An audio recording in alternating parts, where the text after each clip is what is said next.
días, guía. Saludos a todos. Hoy vamos a hablar de un libro de George Sabin que se llama Historia de la Teoría Política. La verdad es bien interesante, Miguel, y más ahorita que estamos viviendo estos tiempos políticos, que los candidatos al menos sepan un poco de lo que es la ideología, las doctrinas políticas. Antes de que continúes, porque me sacaste el tema, hay quien dice que las meditaciones no son meditaciones.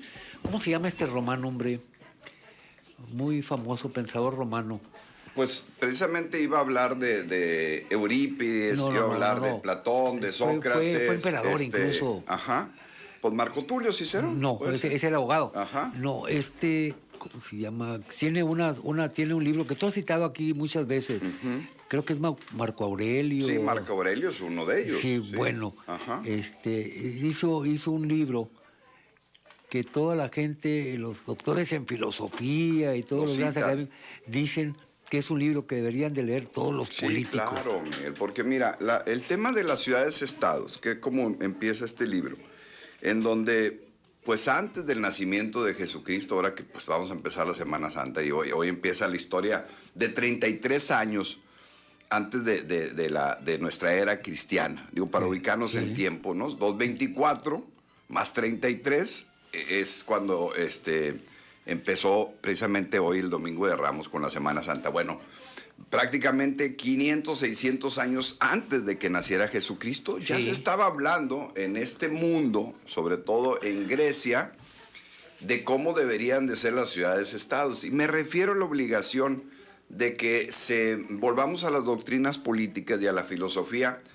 porque en este mundo en que vivimos, en donde se cambian de partido con mucha frecuencia, lo que ocupamos es tener ideología y principios y valores, precisamente para que el ciudadano distinga los pensamientos y las ideas de los aspirantes, para que digan, a ver, yo voto por la idea, voto por la propuesta y no solamente por la persona, porque al final de cuentas, cualquier legislador o cualquier ejecutivo local, estatal o federal, lo que va a aplicar es la política pública. Es decir, se va a hacer la pregunta, cuando ya esté tomando decisiones, ¿qué hacer con la justicia? Que aquí decía Platón, que era darle a cada quien lo que le corresponde. Platón no era una persona que promoviera la democracia tal cual, no era una persona que ya junto con Aristóteles y Sócrates habían definido que la democracia era la participación de los ciudadanos en las decisiones del pueblo. Pero Platón decía, a ver, la democracia no debemos de abrirla totalmente a los ciudadanos, deben de llegar los más sabios y los más preparados. Sí, eso es lo que decía Platón.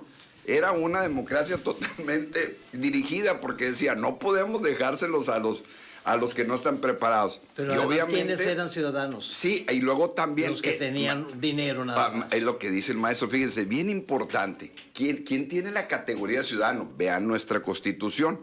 Y nosotros decimos, ¿quién es ciudadano en México? Alguien que tenga 18 años. Eso le da la condición de ciudadano, no importa su raza, su nivel económico, su origen social.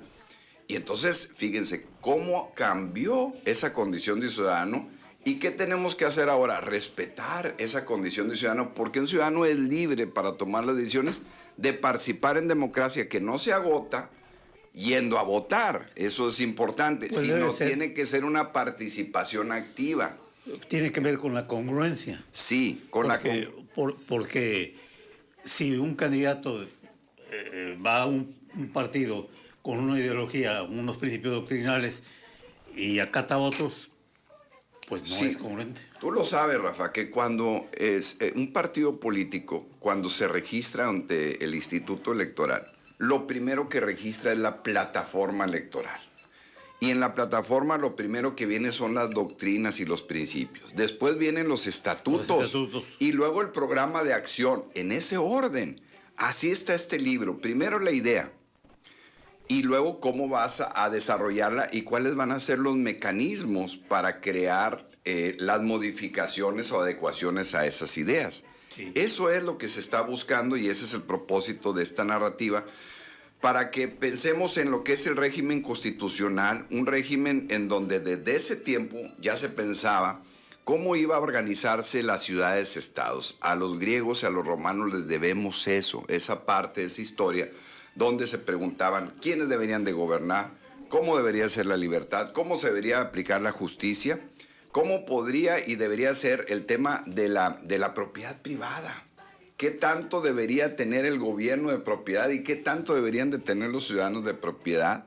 Y de ahí, fíjense, años después nació Jesucristo, viene la parte de la iglesia con una filosofía y con una idea de lo que son las ciudades-estados, y después de eso viene la larga Edad Media, en donde en la Edad Media pugnó y estuvo prácticamente teniendo mucha participación la iglesia desde Constantino, y desde las encíclicas y los concilios.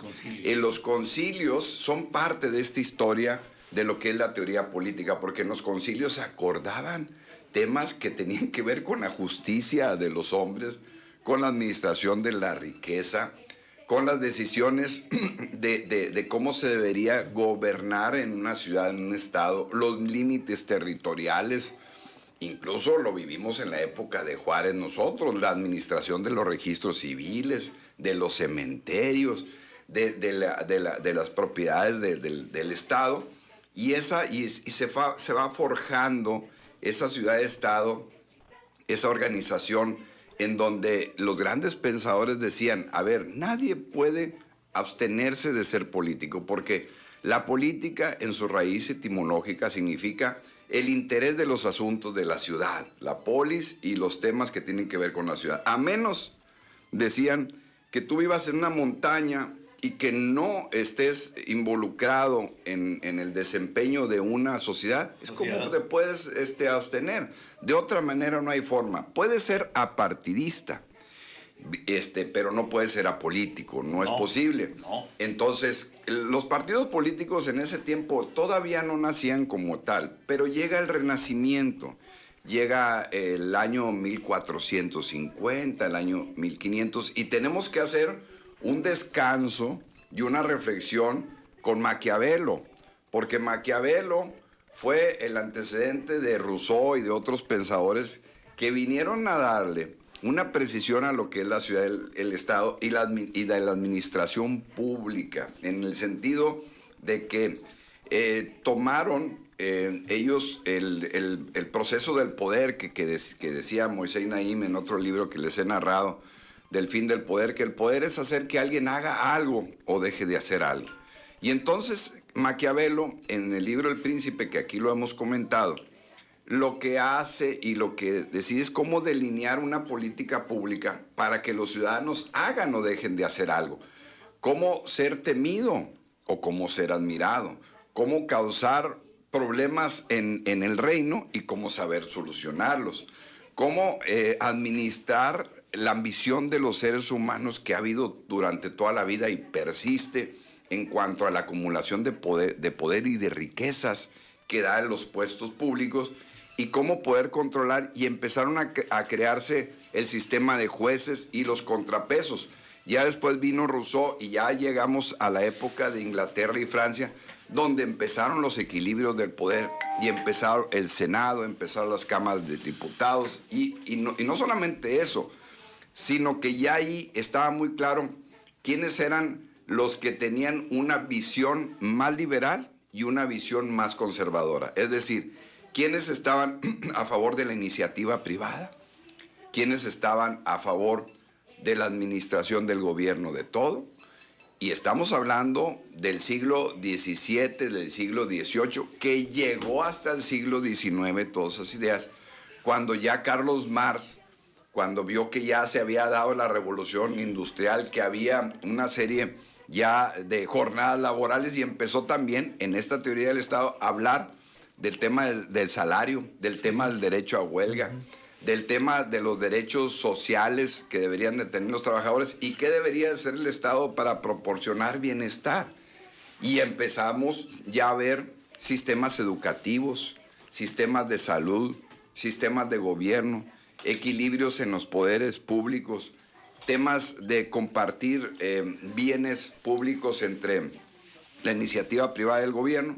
y se fueron diseñando ciudades-estado que fueron acompañadas por los movimientos de independencia. El primero de Inglaterra, la Revolución Francesa, la independencia de Estados Unidos, y luego llegó la independencia con nosotros acá en México, y nacieron lo que ahora narra las historias de la teoría política, que son las constituciones, Miguel.